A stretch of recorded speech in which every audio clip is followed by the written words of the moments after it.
Hi, welcome to Lessons from Failures. You know that I always said that the difference between being a leader and a great leader is that first you need to be a leader of yourself. Lead from the heart, learn every day, be a lifelong learner. Today, that will be something that we're going to talk about. Hi, my name is Moza-Bella. Again, welcome to Lessons from Failures. Today, I have a great person. He's a dear friend, and he's also a great mentor, in many aspects of life. We work together and we have some conversations, very interesting conversations about leadership. And I was thinking, you know what? I don't want to just be myself listening to all of the information that we discuss. Why don't we just share with everybody else? So here we are. I can't wait to introduce, you to Khai Huynh, right? So he's here with us today. He traveled. Actually, he just got back here 2 days ago, right? Yes. So 2 days ago from another countries.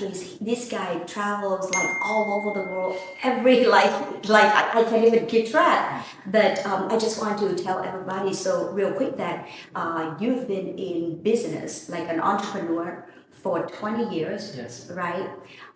7 out of 20 fell miserably, Yeah. as you said, right? Yeah. But then after that, at some point, at the highest point, and you said something very interesting that that you could make in 1 month $1.5 million, while everybody else, the average pay is about 300. Listen to this. I want to make sure that everybody didn't miss this information. Everybody else is making about $300 per month at that point, and he made $1.5 million all by himself. Started from a very humble beginning. So, I can't wait for everybody to know more about you and learn more, from you. So, welcome to the show. Thank you. It's so good to be back. Yeah, that's right. That's right. So, welcome to be here. I know that you are here. This is your home in the United States, Yeah, right? yeah. And how many countries that you've been doing businesses in? At this moment, it's about 10, 11 countries. 10, 11 countries. How can you do that? Wow. I think it started with a small dream to do a global business, Okay. and I think that's when things start growing. Mm-hmm. But the key to run business successfully in several different countries at the same time is partnering with the right people. Yeah. And I always remember one of the things I learned from my mentor, John C. Maxwell. He said, "You can do great things alone." So I'm always looking for the right people to work with. Not just work with everybody, Yeah. to pick out the right people. Yeah. Everybody knows that, right? We know that we need to pick the right people, but then we're like, how can you identify the right people? Well, I remember one time I was sitting in a small room with John, and I wrote down 10 things that I heard from John, and I just followed that 10 things to identify people, and it helped me a lot when. Of course, I'm not perfect, but it's helping a lot to identify the right leaders who have the same kind of mindset, same attitude, same discipline, and that's how we look for, and that's how we build big businesses. So there are 10 key factors to look for the right people. Yeah. Okay, so tell me, one, maybe 3 things that you're willing to share. Well, to me, number one is loyalty. Okay. Yeah. Number two is someone who always look at the bigger pictures. Okay. The big Vision. Yeah. Yeah. Mm-hmm. And the number three is persistence. Persistence. Yeah. There's a lot of great things, but I think that would make it. Okay. So loyalty, have a great vision. Yeah. And persistence, Yeah. right? So, and I totally agree with you because, people say that they want to be great, but in order for anybody to be great, they have to do things consistently. Yeah. Many times. Yeah. Repetitively, over and over again until you can achieve that. Yeah. Right? Absolutely. So that's a great point. Yeah. So I know that you, John Maxwell, is a mentor, and I love his books. Yeah. Like I've learned so much from John, Yeah. right? Especially from leadership. Yeah. And I believe in order for you to be great, you've got to learn from great examples, Absolutely. right? Model. Yeah. You are one of the top leaders. Yeah. not just because of your financial achievement, but because of who you are as a person as well. People look up to you. People, they respect you, and they want to follow your lead. Yeah. All right. So, but then, who is your mentor? I mean, who is your model? Do you have a model? Well, there's a lot of great leaders in business, a lot of them. And so to pick the right leaders is basically you have to align your value to the leaders that you want to learn from. Right. And my value aligned with John C. Maxwell all the way. And so when I pick a leaders, I always start with what is my value, what's my number one priority. Yeah. And then I look for the leader that's really good in what I'm looking for, but also match with my value. So that's why I followed John for a long time. Right. Read a lot of his books, attend a lot of his seminar, his trainings. I also bring along all of my leaders, especially the leaders who work with me tightly, right, around me a lot. I bring them along to be developed by John and his organization. Very good. Very good, thank you. And you know what, it's very interesting when you said that you didn't even, you didn't learn by yourself, but you share that with your people as well. Yeah. And why is that? I believe that in order for you to do great things, big things, you need to have a lot of great people around you, right? Same value, right? Same mission. And so I know that I can't do it alone, so I want to collaborate with my leaders by bringing them along and developing them with me. And that is also the reason why I'm able to run several different companies in different parts of the country and it's still efficient. You build leaders. Yeah. That's what you do. Yeah. So there are two types of leaderships, right? Yeah. So some people, they just want to be up there and they call themselves a leader because they want everybody to follow them. Yeah. Or another leader is just, at the bottom and push everybody up. Yeah. So tell me, why would you want to choose the latter, not the first one? Well, again, in order for us to do great things, we need to have a great team. Right, and I learned one thing from John, not one thing, but a lot of things. But one key thing is that he said that if your people, your leaders can do 80% as well as you, you should let them do it, so you can have time to learn and develop and do bigger things, different things, right? So that's why I always want to bring my leaders along, right? Because I want to do big things, and so it works well. Yeah. Well, it sounds simple, but I know that it's difficult, right? It's difficult to let go, especially when you know that, okay, well, they're supposed to do this, but then they don't do exactly the way you do. Yeah. So how can you handle that frustration? Because I know that is, the reason why most people just say, okay, I'm not going to let you do it. I do everything, right? And most of the entrepreneurs, they work in the business for that reason. They cannot step back to work on the business. They want to do everything, right? Well, I used to be the one who wanted to do everything, right? Because I just think that why would it take so much time to develop somebody when I can do it, right? And I saw my growth stop. It's not growing anymore. Interesting. Right? So when I got mentored by John, he said, like, if your people can do 80% as well as you should let them do it, so you can move on and do different things. And I followed that, right? So like I said, it works well, but I'm the guy who start with want to do everything. And I also I learned one more thing is that you have to get over yourself. Don't think that you are that important. And once I was able to get over that, right, then my business started growing. Yeah.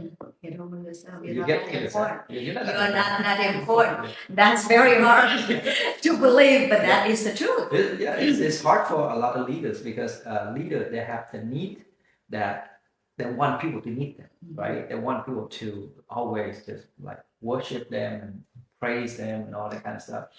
And so just get over yourself about that. You're not that important. And what? It's very interesting that you say that today, because I've noticed, and one of the things that I love you and the way that you you work with other people is that when we have events, right? You are not the person that will get on stage and talk the most. Yeah. You actually will let other people get on stage, talk, and then you will be the last person to step back and to step on and then just say a few words and that's it.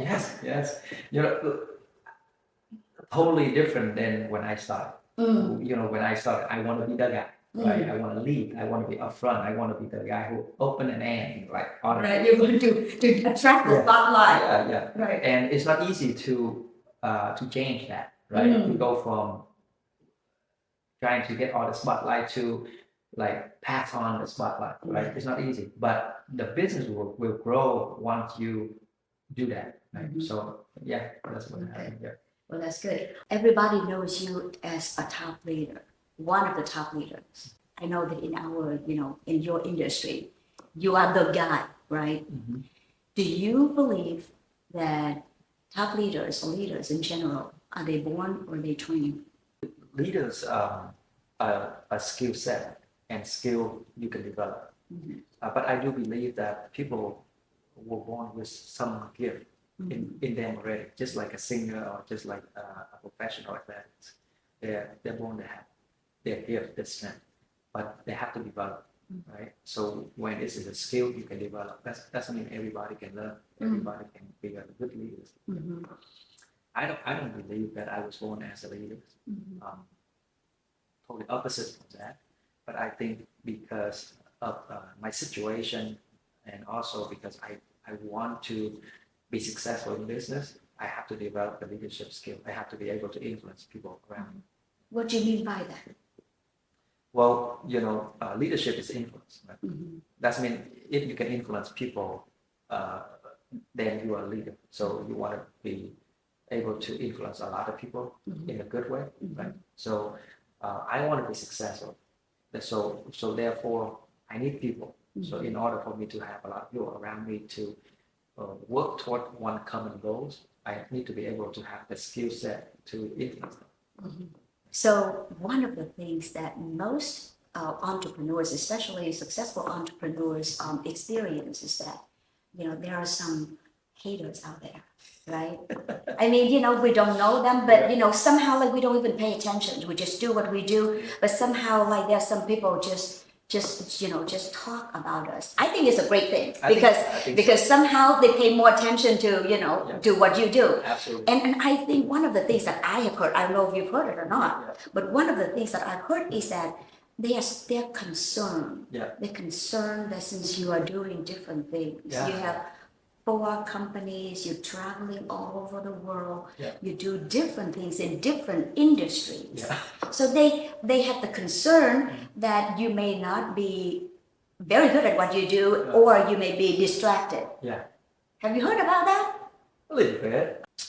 Well, first of all, I'm nobody because if you think about it, Elon Musk, he has 6 companies. 6 companies, yes, Elon And Musk. he's very successful, right? Rich Branson of England, they have over 400 companies. 400 companies. Very successful. So those people are not distracted. They are not.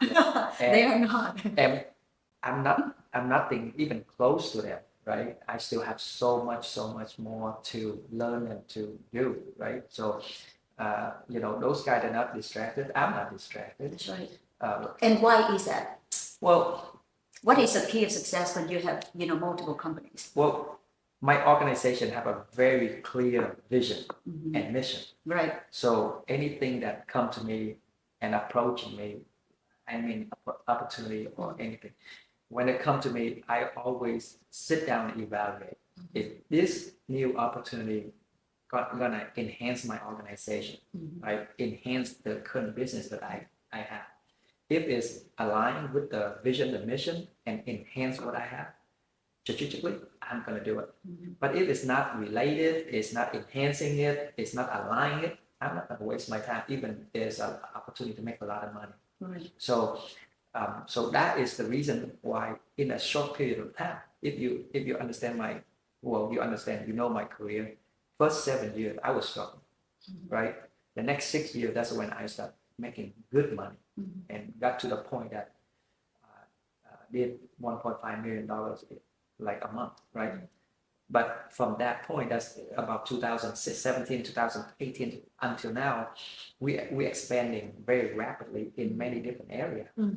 The reason is that I align with the right people. I shared with you earlier, I align with the right people, the right leadership. I empower them, I equip them, right? So that's one thing.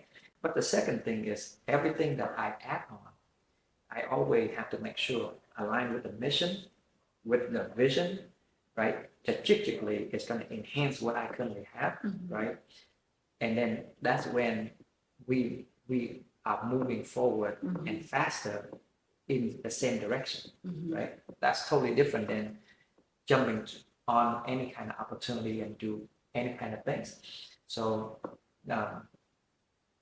I'm fine. Yeah, well, I agree with you. Like, the way that we, build, our businesses is that there are three key factors, Yeah. right? Number one is strategy. Yeah. Two is the structure. Yeah. Three is the system. Yeah. And you have the three. Yeah, we had it because like I said, we built this for almost 20 years, right? And we very clear with our vision and our mission from the day one, right? We extract and develop leaders aligned with that from the day one, right? We build our business aligned with that from the day one. So anything that we add on is have to align with it. And if it's aligned, we have the right leadership, the right structure, the right system, everything, and we just go. That's good. Yeah. That's good. Really good. I'm glad to hear that. Yeah. Okay. But like you said that, coming from your background, share a little bit, if you don't mind, about your background. Well, I'm come from Vietnam, and I was born right after the Vietnam War, and so after my dad came home from prison, we were just the poorest family in the whole town, right?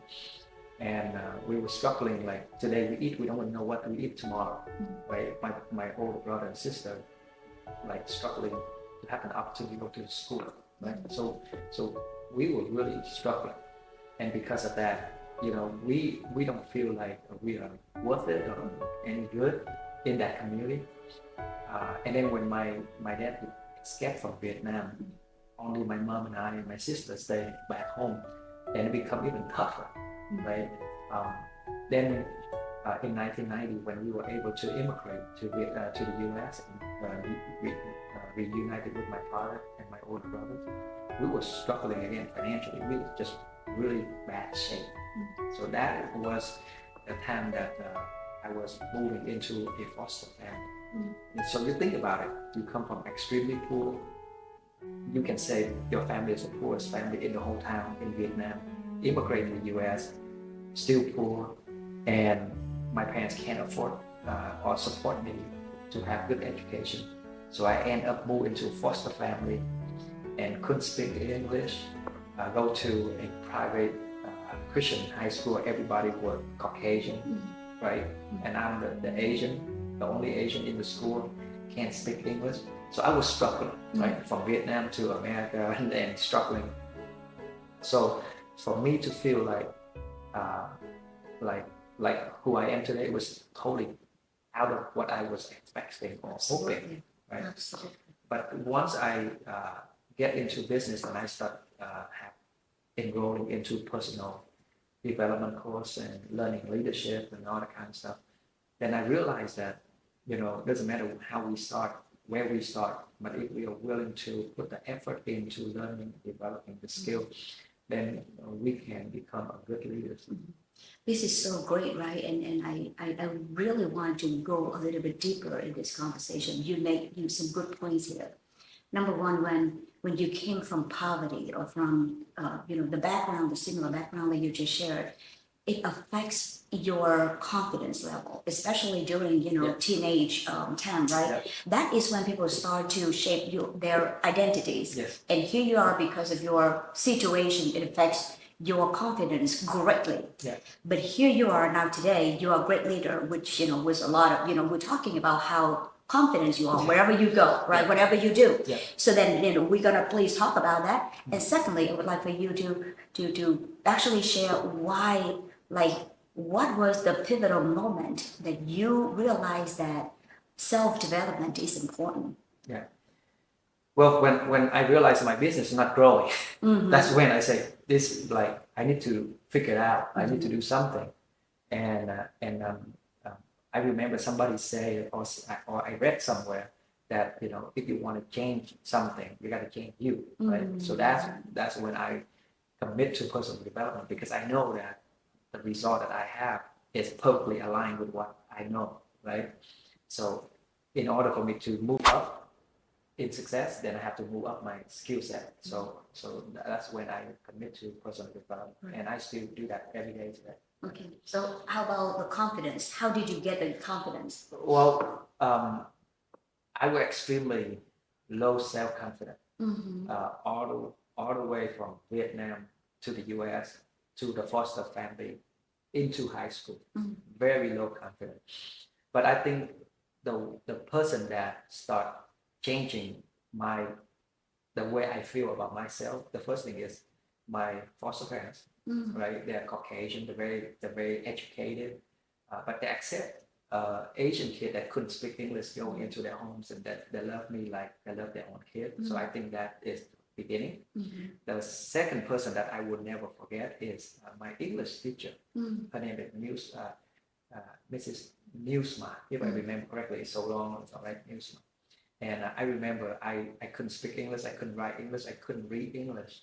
And it was a freshman year in high school. And we do an English test. Think about this, everybody was Caucasian, right? So I'm the only Asian, I can't speak English. Everybody are Caucasian, so I was struggling with my English. And then I remember Miss Newsma told me one thing. He said, just do the best with what you know. So the test was about 30 questions, and I knew about 7 questions or 9 questions, and I did really good on that 7, 9 questions, right? And she graded me on that question, the question that I actually know how to do it. So there was about 30, and I was doing only 9 questions, and I did well on 9 questions. So she gave me an A. That built my confidence. And I was so happy with that. And I was running around sharing with all of my Vietnamese friends that I actually get an A's in English. Right? That's built up the confidence. Then when I go into college, and I was struggling in college, people took 4 years, my roommates, 4 years for them to graduate as an engineer. It took me 6 years, right? And I was struggling. Even it took me 6 years, I was still struggling. And I remember my professor, his name is De Young, right? Dr. De Young. And he came to me, he said, Khai, I know that you work really hard.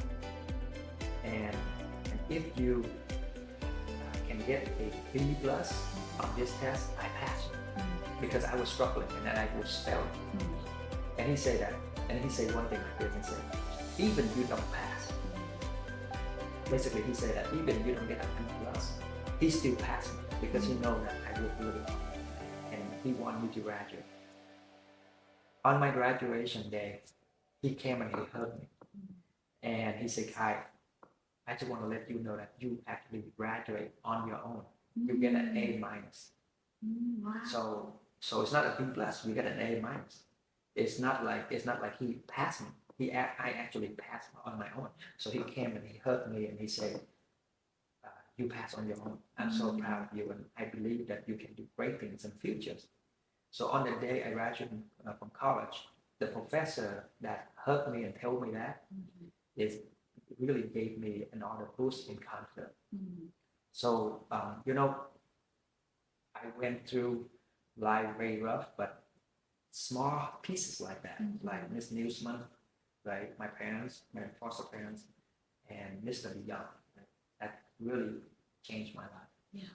And those are great stories. And we see what I learned, from the story is that your success is not measured by everybody else's, success or standard. As long as you do your best. Yeah. Right? Yeah. And that's how people can see you. So, people, I know that, in this noisy world, we keep, like we have the tendency to compare ourselves with the strangers out there. Okay, they could do that, and why can't, I, and things like that. No, you do your best. Yeah. As long as you can be very good at what you do, and you know that you give 100% of yourself, that's your own definition of success. Yeah. Right? Yeah, absolutely. That's a great point. Absolutely. There's another things that really changed my life too. Right now, I look back on my graduation day. My dad told me, my foster dad, he said, tomorrow you're gonna start moving out, right? You're gonna go into the world and start building your life. Let's go home and have the last lunch. So I went home and have the last lunch with my mom and my dad. And I remember he said one thing. I don't know if he still remembers this, but I remember it. He said, when you accept a job, right now, as you go out there, when you accept a job, doesn't matter they pay you enough or they don't pay you enough. But once you accept that job, you gotta do 100%. Even you don't feel like they pay you enough, but you have to do 100% because you accept that job. So I went out and I got interviewed. Like I got 3 offers, but at that time the salary wasn't high because the economy was dipping at that time. I accepted the job and I did my best, my very best. And because of that, my manager, my boss saw it. And so that was helping me and lifting me up. So that's where I realized that, you know, you just have to do your best with what you have at that moment. And that will translate into all the success. So always do your best with what you have at that moment. That is so refreshing. That is so refreshing because, you know, I hope that everybody, especially the young generation, will, you know, have that attitude now, right? Yeah. You know, we keep talking about the work ethics and why is it that the Asian people work harder than everybody else. I know that, you know, we're a little bit biased because we're Asian, but I'm sure that other people work hard too. But this Asian person was raised by a Caucasian, right? And the value that I learned that I applied into my business came from the Caucasian, right? Not came from the Asian because my Asian parents that they're, you know, I didn't get a chance to live with them a lot. So you know, I won't agree with the idea that Asian people work hard. Right? I'm not agree with that because Caucasian work hard too. Right? That's right. That's right. But you're right. So what that tells us is that great values are shared. You know, you know, like it doesn't matter where you are or your culture, right? Where you're from is shared. And I think, you know, like the way that you build your organization, you build from values and morals, and everybody share the same value and morals and the same mission, right?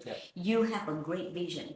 People may or may not see that, but they join you and they commit to work with you because they share the same values and morals with you. Absolutely. So let's talk about you know, leadership here. I know that you build other leaders. How I know that it's harder to train somebody than doing it by yourself, right? But when you said that you can, because it helps you more successful. So where you are right now at this level after 20 years in being an entrepreneur. Well,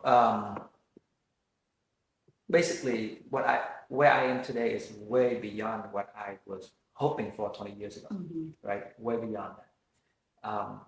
But I'm not happy because I still have one mission left, and that is what I have been really focused on working since 2016, and things are start evolving in a really good way. Really happy with the progress, but I'm not happy because we're not done. So So still expanding. Still expanding, right? I'm nothing special, right? Because like there's a lot of people doing a lot more amazing things than me. So I'm still working toward that. So you have more, like, I know that you own 4 companies. You have, you know, like you don't do this strictly because of money, right? But why do more? Like, why can't you just say that, okay, that's it, I'm retired, everybody, you guys can just run everything, and I'm gonna just go to an island and I'm gonna just spend my time with my family. Why do you have to work this hard? You are the hardest person that work, you know, that everybody can see that. And maybe that's the reason why people are so commit, because they know that if somebody say that, okay, well, I work hard, and then somebody else would say, no, Khai is working harder than you do, right? Well, you know, there's so many reasons why I work hard. A lot of reasons, right? But 2 key components is, you know, I don't know what you believe in, but I believe in God. And when God gave you the ability, the vision, the people, basically when he give you that kind of gift, your responsibility to multiply that, right? So it would be very selfish for me to say, hey, I have enough, I just don't want to do it anymore. I believe that he gave me that so I can multiply it, so I can help the people that don't have the opportunity like myself. That's why I'm still working, and I'm gonna work all the way to the last day of my life. The second thing is, whatever I do, I always think about my 4 kids, because the reason that I'm where I am today, because my parents set an example way at the beginning, right? Since the day I remember, that in order for you to achieve anything in life, you have to pay the price, you have to sacrifice, you got to go through up and down. You have to accept the facts. So I want all of my children, I have 4 kids, 2 boys, 2 girls, and I want them to understand that it doesn't matter what life is giving them or dealing with them, right?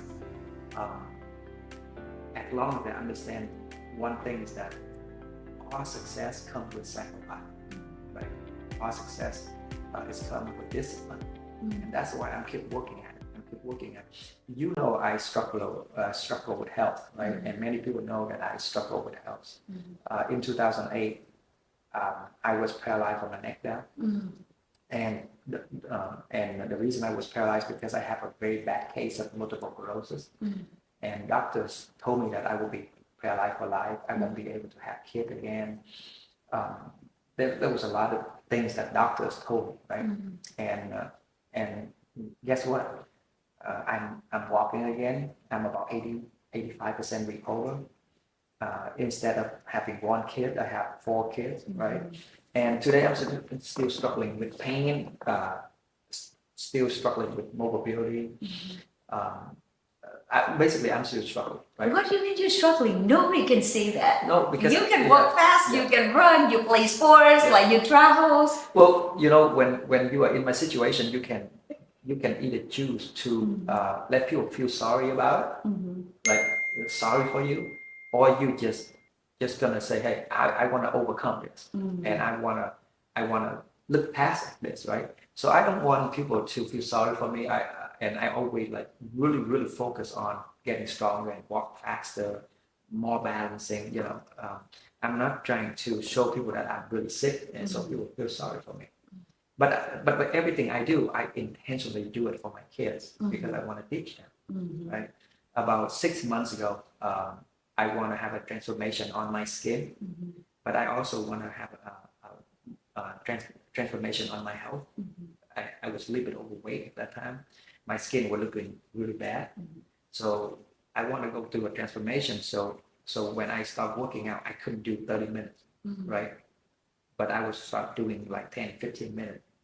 And I wanted my kids to see I was struggling. But I really wanted to see it. So my kid saw me struggling, trying to get 10, 15 minutes workout. I wanted them to see it. And then they saw me improve, right? And the same thing with my face, my skin. I want my kid to see that I will commit to it, consistent on it, and just doing every day. So basically, your question is like, why I'm working so hard, right? I want to repay back to God what He gave me, but I also want to lead my kid, right? Give them an example. Yeah. Right. So I have all the motivation. It's all the motivation, so that's great. I mean, and these are the things, kids don't learn from what you tell them. Absolutely. They will learn from what they see, right? And they can see that, okay, if Jack can do it, I can do it myself. Yes, absolutely. Absolutely. And they're great children, and they do, sports, and they, well behaved, and they're well behaved. They're very disciplined on their sport. So I guess it works out. So this is a great conversation. I know that you have to catch your next flight. What is the one thing about leadership that you're willing to share with us today? Leadership is a development process, and it's gonna. If you really into leadership, you have to understand is you're gonna develop, and you're gonna learn, right? You have to have that mindset that you're gonna develop and you're gonna learn to the last day of your life. It's not gonna be done in 5 years or 10 years. That's leadership, right? But when we're talking about how we implement our leadership into our organization and have that growth, I would say, focus on like empowering them, right? Equip them, right? And the business will grow, right? So those are the two key things that I would do. So continue to learn every day, Yeah. and build other people. Yeah. Thank you for joining us today. Yeah. Okay, so I have you, thank you for joining us today as well. I'm so great that we can have this moment. Yeah. Hope that we can have you again. Sure. Yeah, it'll be fun. Okay, and until the next time, stay awesome, my friends. Stay awesome.